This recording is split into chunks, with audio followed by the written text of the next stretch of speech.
Seeds of Wisdom RV and Economic Updates Saturday afternoon, April 26, 25. Listen to the full version on the official dinarreport.com website and become our supporter on Patreon. Good afternoon. Dinar recaps. Federal Reserve relaxes stance on bank crypto activities. The Federal Reserve has withdrawn 4 crypto asset-related advisories, including ones that required banks to inform the Fed of planned activities in advance or receive a non-objection letter.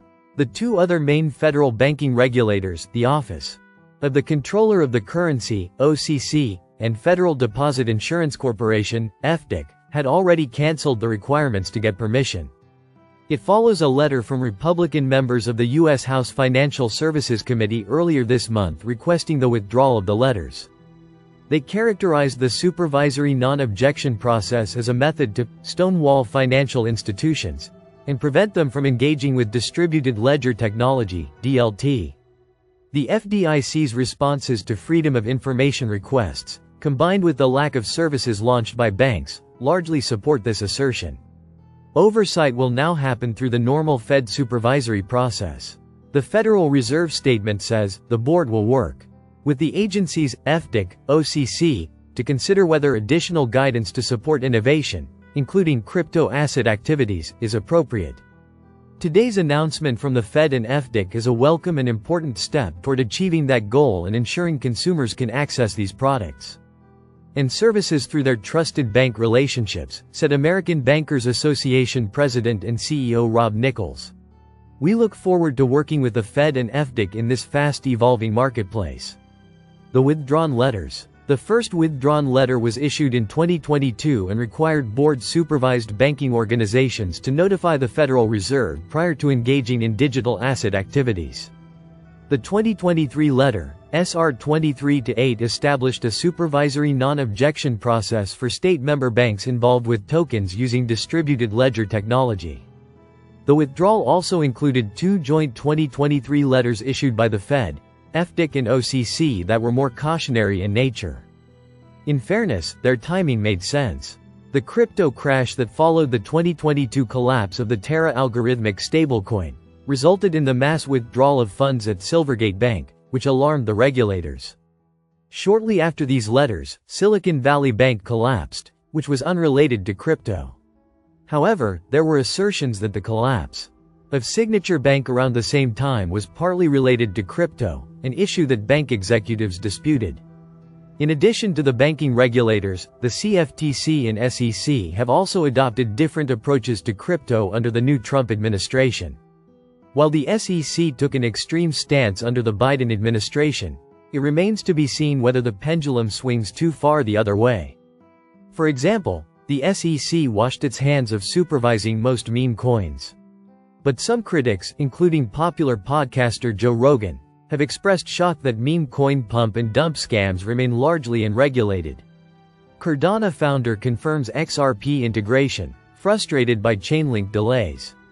Cardano founder Charles Hoskinson used the closing minutes of a wide-ranging Ask Me Anything session on Wednesday to give the community a granular look at 2 long-running alliance talks that have often generated more speculation than substance.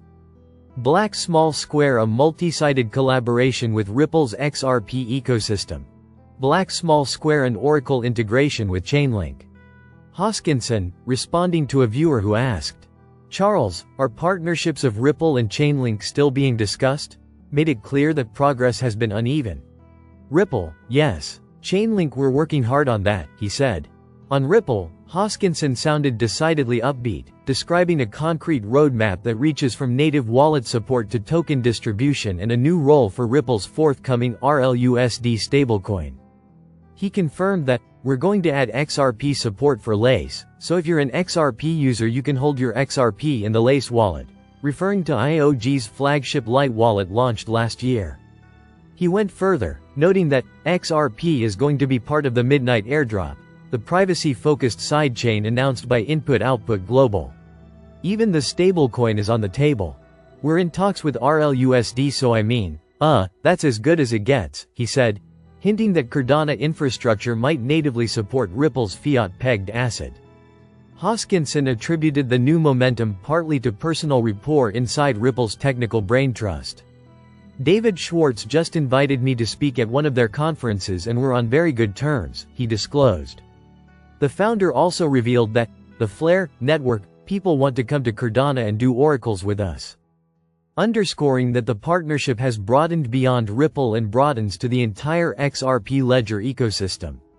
Said that relations remain cordial. I have Sergey Nazarov's private number, we meet and we're like, yeah, we need to work together, the substance of the collaboration still hangs in limbo. Chainlink, he explained, has us on the list for integration, and is migrating to some new framework that's kind of like Rosetta. With Coinbase to do these integrations. The result is a moving target. For some reason it's just always like 3 to 6 months off. Hoskinson dismissed any notion that the delay stems from politics or money. There's no component of it where there's an interpersonal issue, there's no component where there's an economic issue. He insisted. Instead, he pointed to Chainlink's bifurcated codebase. They have like a legacy way of doing it, and they're moving towards a new way, which makes it hard to predict what the integration's going to take. Even staffing up the effort has not forced the process across the finish line. No matter how many people I throw at it, it just, for some reason, doesn't get over the line. He admitted, conceding that Cardano is kind of in this no man's land, while it waits for Chainlink's next generation tooling to stabilize. Despite the frustration, Hoskinson reiterated his desire for Chainlink to become a premier oracle on Cardano, though he added that there's also Pyth network, and then there's Flare and others in play. He softened the critique with an anecdote about the two founders' similarities, quipping that Sergey and I have the same fashion style. We have the same beard, we're the same body mass, there's no bad blood. At press time, ADA traded at 72 cents. Listen to the full version on the official dinarreport.com website and become our supporter on Patreon. Source: Dinar Recaps.